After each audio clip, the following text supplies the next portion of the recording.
एक बार की बात है, केरल के एक छोटे से शहर में सुल्तान नामक एक डरावना कब्रिस्तान था। ऐसा कहा जाता था कि उस कब्रिस्तान में विभिन्न प्रकार की अलौकिक शक्तियाँ रहती थीं।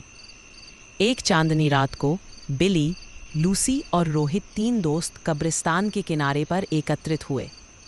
अचानक उनको कब्रिस्तान से भयानक फुसफुसाहट की आवाज़ सुनाई दी।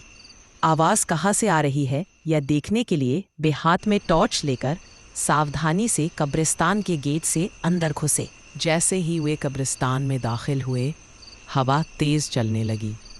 अचानक उन्होंने एक इंसान को एक मकबरे के पास टहलते हुए देखा। वो उदास और खोया हुआ दिखाई दिया। इसलिए बिली, लूसी और रोहित उसके पास आए और पूछा, कौन हो तुम और इतनी रात को यहाँ क्या कर रहे हो? तो उसने जवाब दिया कि मैं एक आत्मा हूँ और मेरा नाम अकबर है।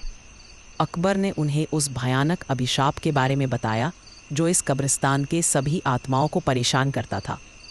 हर रात एक प्राचीन चुड़ैल जागती थी और कब्रिस्तान पर जादू करती थी और अकबर जैसी मासूम आत्माओं को अपने वश में कर लेती थी। अभिशाप को तोड़ने का एकमात्र तरीका कब्रिस्तान के पीछे जंगल में एक पेड़ के नीचे छिपी हुई मंत्र पुस्तिका को ढूंढना और आधी रात से पहले उसे नष्ट करना था। जादुई पुस्तक ढूंढने की दृढ़ संकल्प लेकर बहादुर तिकड़ी अपने मिशन पर निकल पड़ी। उन्होंने अंधेरे में मकबरों के बीच रास्ता खोजा जंगल में जाने के लिए और इस बात का ध्यान रखा कि आराम करने वाली आत्माओं को परेशान न किया जाए। रास्ते में उन्हें बोन्स नामक एक शरारती छोटे कंकाल का सामना करना पड़ा, जो उन्हें जादू की किताब खोजने में मदद करने के लिए तैयार हो गया। वह कंकाल उन्हें एक पुराने आम के पेड़ के पास ले गई और कहा, इस पेड़ के पत्ते सब अपने पास रख लो। अगर ये पत्ता तुम्हारे पास रहेगा तो वह चुड़ैल तुम्हारा कुछ नहीं बिगाड़ सकती और ये पत्ता तुम्हें जादुई किताब हासिल करने में मदद करेगा। यह कहकर वह कंकाल वापस कब्रिस्तान की तरफ चला गया। आम के पत्ते को अपने हाथ में लेकर तीन दोस्त जादुई किताब ढूंढने लगे। बहुत ढूंढने के पश्चात जंगल में एक झील के अंदर उन्हें चमकता हुआ कुछ दिखाई दिया। रोहित को तैरना आता था तो उसने झील के अंदर जाकर वह चमकता बॉक्स ले आया। जैसे ही आम के पत्ते को बॉक्स के ऊपर रखा, वैसे ही बॉक्स खुल गया और चमकती जादुई किताब बाहर निकल आई।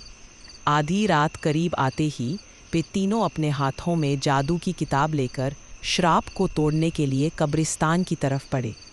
कब्रिस्तान में आकर वे किताब को खोले और एक प्राचीन मंत्र का पाठ किया। मंत्र पाठ करते ही ज़मीन कांपने लगी और कब्रिस्तान में एक तेज़ रोशनी छा गई। वह चुड़ैल जाग गई और गुस्से में दिखाई दी, लेकिन उसकी शक्ति धीरे धीरे कमज़ोर हो रही थी। उसने बिली, लूसी और रोहित को जादुई किताब पढ़ने से रोकने के लिए अपनी जादुई शक्ति का प्रयोग किया, लेकिन उन तीनों पर कोई असर नहीं हुआ, क्योंकि तीनों के पास आम के पत्ते थे जो उनकी रक्षा कर रहे थे। धीरे धीरे चुड़ैल की सारी शक्ति खत्म हो गई और चुड़ैल भस्म हो गई। इस तरह बिली, लूसी और रोहित ने कब्रिस्तान में फंसी हुई आत्माओं को मुक्त किया और कब्रिस्तान में फिर से शांति छा गई।